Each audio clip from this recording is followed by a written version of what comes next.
When it comes to HazMat response, speed and accuracy are everything. Yeah, the speed and power, baby. Well, yeah, that's a Clarkson Farm thing, but a 908 thing would be speed and accuracy. Right, that's the little black box, and now the little red box as well. That's the little red box is one of the two boxes that are becoming trusted by HazMat teams all over the world, and they come from the 908 devices. Their handheld MX908 and Explorer IR are absolutely changing the game. Yeah, the MX908 is one of those few devices out there that can identify Novichoks and all the like. All sorts of chemical warfare agents, all sorts of pharmaceutical-based agents, drugs, explosives, and it all does it at trace level detection. It's awesome. And I know that the Explorer IR can identify and quantify over 5,000 gases and vapors in seconds.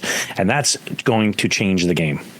If you want to see why HazMat teams all over the world are trusting 908 devices, check them out at 908devices.com and upgrade your metering toolbox today.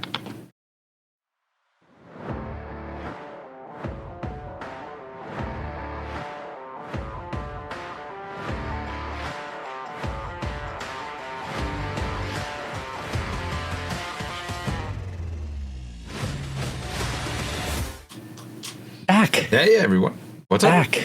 We're back. Always back. Always back. I feel like we've done this like 472 other times. Yeah,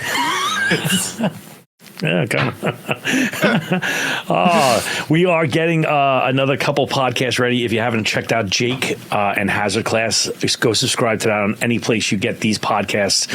You'll really want to do that. And more than likely, by the time you hear this, I keep saying it, but it's getting close. There's so many check boxes you got to do to get a freaking podcast up, and it's not as simple as it used to be. It is so many little hoops like iTunes and Snapify and all these other things that you got to do. And oh my God, that's so many boxes to check, so many links to upload, so many things to connect. It really is. It's amazing. You used to just be able to talk into a microphone and put it on the internet. No more. No more.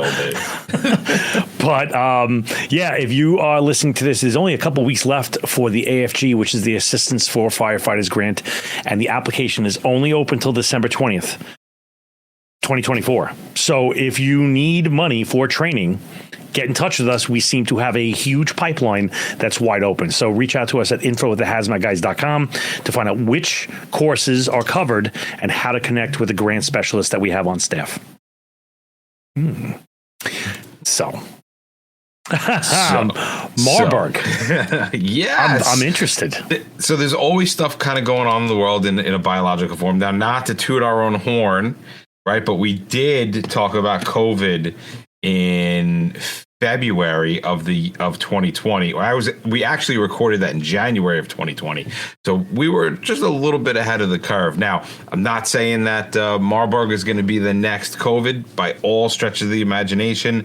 It's not really going to spread that far, but we didn't think Ebola was going to do that much either, and it ended up coming to the United States, and we ended up playing with it in the city that we worked for. So we figured we might as well start to get on top of some things, and if it happens to come to an area near you, at least you can feel like, well, I know a little bit something about this. Speak intelligently about it. Yeah. So in the field of infectious disease, here we have it, the Marburg virus. All right, let's explore this deadly pathogen, its origins, its characteristics, the significant impact it has on global health, and we'll begin our journey understanding into this formidable virus. I mean, seriously, it's been around for a while, though, right? It has.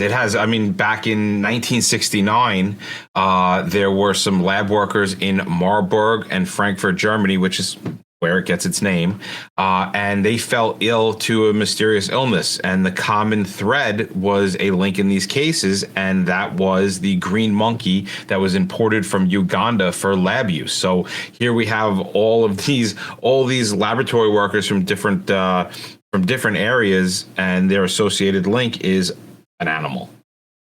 I wonder if the monkey's actually green. Probably. I mean, why else would they call it a green monkey? I don't know. It's just one of those things. So as scientists raced to identify the cause of this sudden outbreak, they discovered a new virus, one that would become known as the Marburg virus.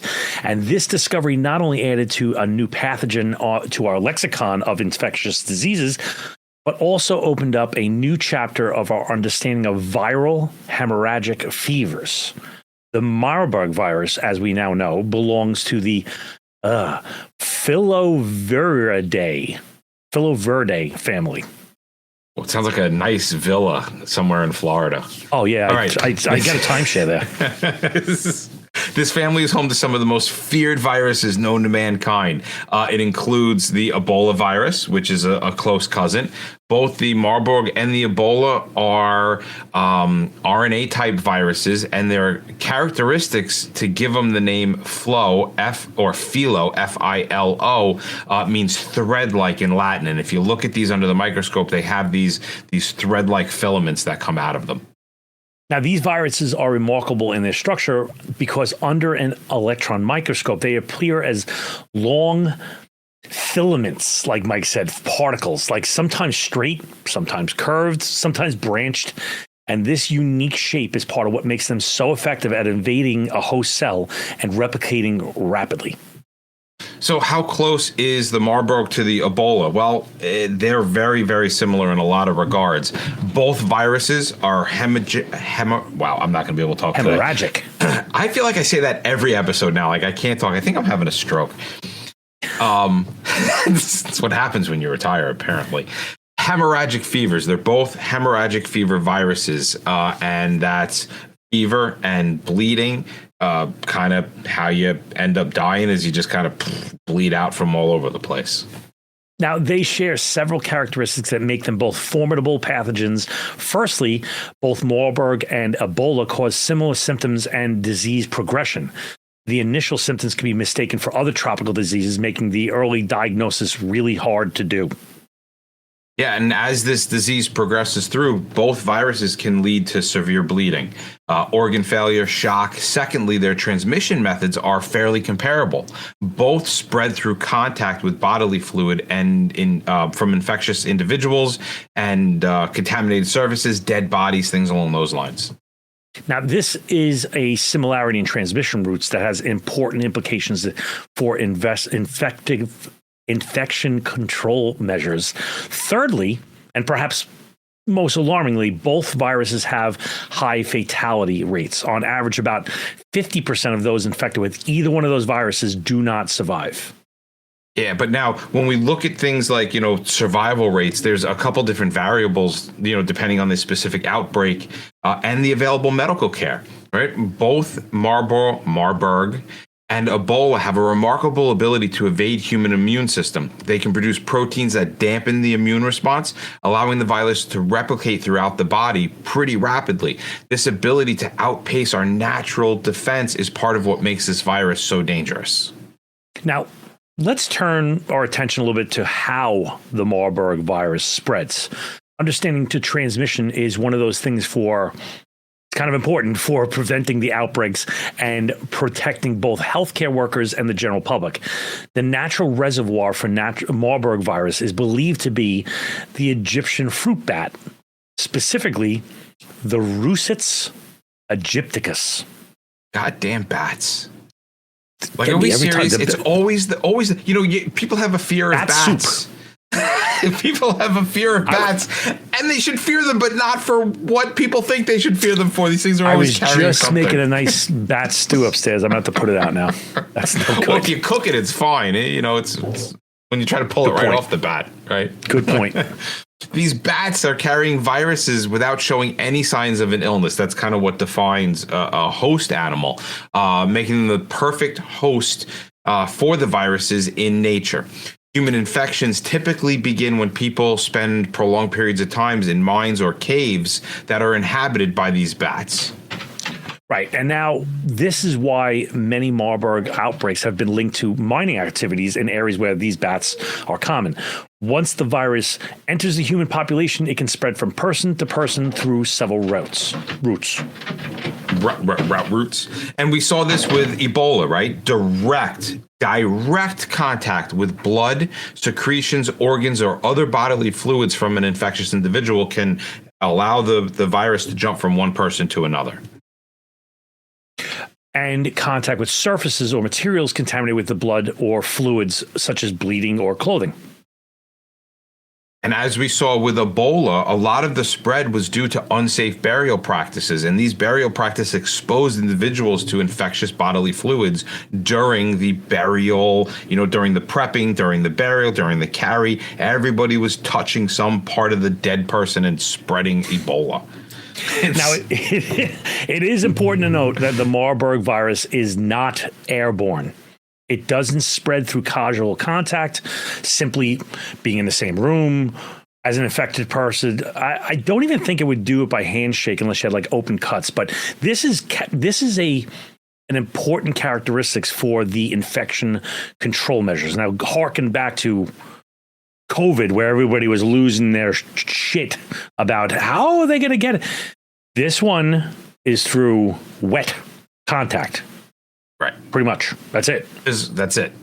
Physical contact. That's why the burial thing was so huge, right? Like, as soon as they taught people how to safely bury people in like Rwanda, these outbreaks of Ebola kind of went away. So it's kind of interesting that these Marburg viruses are popping up. And there's been a few that have popped up in the year in a couple different places throughout the country. So, or not our country, sorry, throughout the world.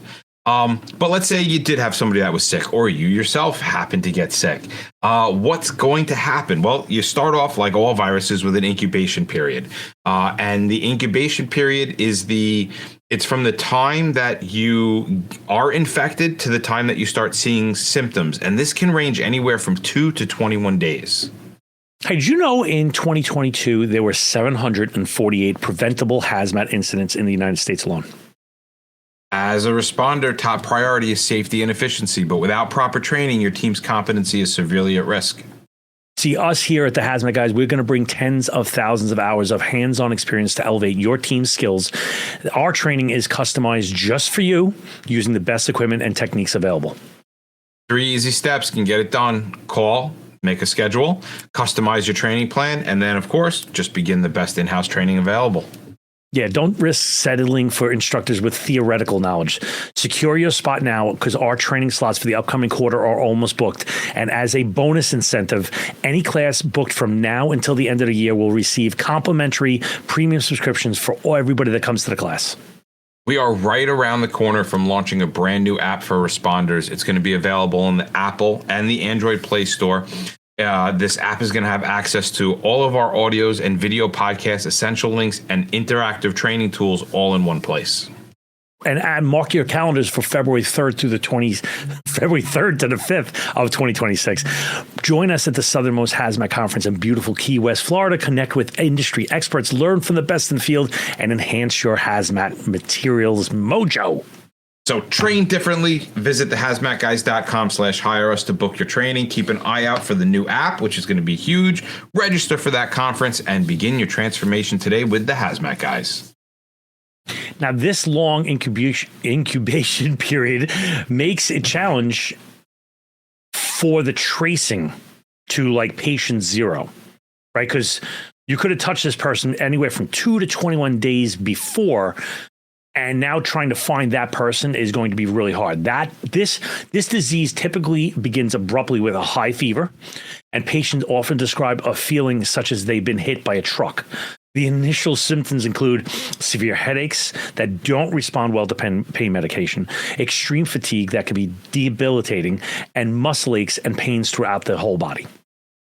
So I either have Marburg or I'm just getting older. I'm not quite sure which. Yeah. Who knows? As the disease progresses, usually around the third day, patients start to their symptoms start to change a little bit, right? They get watery diarrhea, which can lead to rapid dehydration, followed with abdominal pains and cramps, nausea, and vomiting. Now, between days 2 and 7, many patients develop distinctive itchy rashes.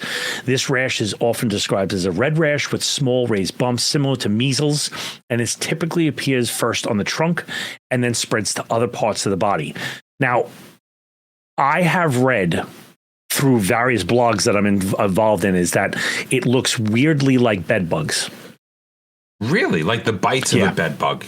Like raised welts, and you'll get them all around it says the trunk, but I saw them around the neck because I'm kind of watching this and I'm in all these weird subreddit groups and stuff like that. And one of the things is that it looks kind of like a bed bug thing, and people all the time, like you go onto like hotel groupings, like Marriott or Hilton, and they're like, "Oh, I got bed bugs," and people are like, "That could be Marburg."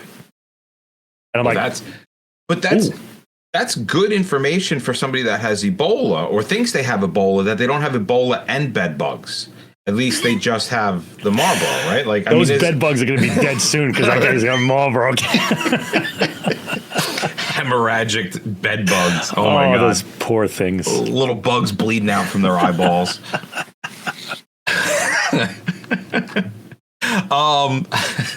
As we move to the later stages of the disease, right around the 5-day mark, the situation starts to become a touch more critical, where symptoms begin to appear that we associate with hemorrhagic fever, which is bleeding from various body sites, such as the nose, the gum, vomiting, or blood in the vomit and in your stool. Really easily bruised, right? As hemorrhagic fever starts to get in the body, it kind of is breaking down the ability to clot, and it starts to thin blood vessels. And this is where our easy bruising and our sudden ability to bleed so feverishly. Now, bruising is just the capillaries in your skin going, but then take that even into internal organs. You can have internal bleeding, which you could blow out in no time at all. In addition to this, you can also have the virus will affect the central nervous system, and you may experience confusion, disorientation, aggression, or irritability, and seizures. Awesome. If you're going to die, it usually occurs about 8 to 9 days after the symptoms onset. And interestingly enough, that is correlated with the rapidness or the ease of transmission, right? As you go closer and closer to death, all those fluids that we talked about before have an easier ability to transmit. The death is typically from severe blood loss and shock because you're kind of bleeding out along with that multi-system organ failure. Now, it's important to note that even if a patient survives the acute phase of the illness, the recovery can be slow and accompanied by various complications, and these may include inflammation of the testicles, never a pleasurable thing, recurrent hepatitis, and prolonged weakness and fatigue. So what's happening with some of these outbreaks right now? As of November 2024, Rwanda is currently grappling with an outbreak so far in which 36 reported cases have occurred and 11 fatalities. Now, that's a significant event, as it's the first time Marburg has been reported in Rwanda. This outbreak follows several others in recent years, such as in 2022, Ghana experienced its first ever Marburg outbreak with 3 cases reported. In 2021, Guinea saw a small outbreak in 1 confirmed case. In 2017, Uganda reported outbreaks with 3 cases. And these recent outbreaks highlight the ongoing threat posed by Marburg virus and the need to continuously be vigilant throughout. Wherever you're traveling, whatever you're doing, don't touch dead bodies and wash your hands. Now, given the severity of the Marburg virus disease, controlling the outbreaks is of paramount importance, and several measures must be implemented to slow down that spread of the virus, such as early detection and isolation of the cases, right? We are at a point where we need to prevent further transmission. Well, not we. I don't want to have anything to do with this crap. But if you're in Rwanda, that's what you want to do. You want to make sure that suspected cases are isolated and tested as quickly as possible. And contact tracing and monitoring. All individuals who have had contact with the confirmed cases are identified and monitored for 21 days. Throughout communities, awareness needs to be raised about the virus, its transmission, preventative measures is how we get people to understand what not to do when they have a loved one that's come down with the virus. And doing some implementation of strict site infection prevention and control measures in healthcare settings. And that includes using PPE, injection practices, sharps containers, handling of lab samples, all that jazz. There are some vaccines that are in the works, kind of like candidates for various stages of they're in the various stages of development. But right now, there's no vaccine and there's really no specific treatment for Marburg disease. Marburg. And so for those of you who may find yourselves on the front lines of potential Marburg outbreak, here's what you need to know. Your PPE is your first line of defense. Using high-level PPE, including the complete coverage of mucous membranes, fluid-resistant gowns, double gloving. Remember that proper donning and doffing of PPE is critical, so practice before you need to do it. Treat every case as highly infectious, regardless of the patient's symptoms, right? Given this long incubation period, a patient may be infectious long before they're showing signs and symptoms, which is a little bit different than Ebola. Ebola is only infectious once signs and symptoms have popped up.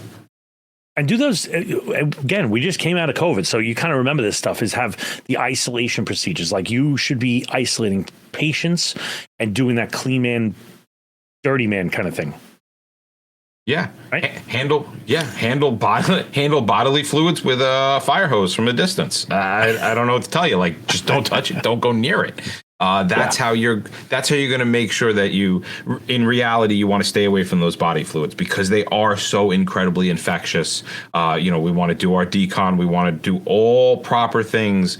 We've shown that we can deal with hemorrhagic fever without spreading it. We can treat, right? This isn't something that we need to like put our head in the sand about. We just have to be smart and diligent about all of the things that we do. Right. And I'm going to bet you have an infectious disease protocol. Go look it up. Because I remember when Ebola was happening, everybody was losing their minds because everybody was scrambling to find it. I'm going to bet you have an Ebola one from maybe, 10 years ago? About 10 years ago now, yeah. Right? 17, I'm maybe? going to bet, get in front of this because early detection is the key to preventing the further spread. So understand the enemy kind of thing. Get fluid replacement as quickly as you can. Not you. Get your patient. Hopefully you don't get it, but get your patient fluid replacement as quickly as possible. While there's no specific treatment for this, supportive care can significantly improve the outcome. All right, so as we kind of wrap this stuff up, I do want to acknowledge that the Marburg virus, it remains a significant global threat. High mortality rate, potential for outbreaks, and a lack of specific treatment. It really does make this a formidable foe in the infectious disease world. But we are not helpless against this. Our understanding of the virus, the transmission, and the disease it causes has grown significantly since its discovery in 1967. Yeah, I mean, just between Ebola and COVID, we have better surveillance systems, improved infectious disease control measures, and ongoing research for potential treatments and vaccines. Although I guess after the whole COVID vaccine, nobody's going to really, jump on an Ebola vaccine. Yeah, but I said it earlier, but staying informed, not only this podcast, but I kind of let a little, cat out of the bag of how I stay informed is, even though I think it's a cesspool of drivel, Reddit, they have billions of subreddits, and you can go into a Marburg subreddit and you can be on understanding what all these virology things are and what's going on. Because if you are plugged into any cases that are coming across the border or whatever it is, then you could protect yourself, your community from this pathogen. Yeah, and I think you're right? Self-education, it's become so apparent, especially through COVID, no matter what side of the political aisle you stand on, right? We can no longer just trust the information coming out of the news. That's just, I think we're pretty much, everybody should be on board with that. And doing things that we do to stay on top of this stuff, that is going to allow us to make educated decisions from unbiased information sources, and that's what we need. So absolutely, guys, whether you're a nurse, a doctor, public health official, you have a role in preventing and controlling the outbreaks, and it's critical that you stay informed and you stay up to date.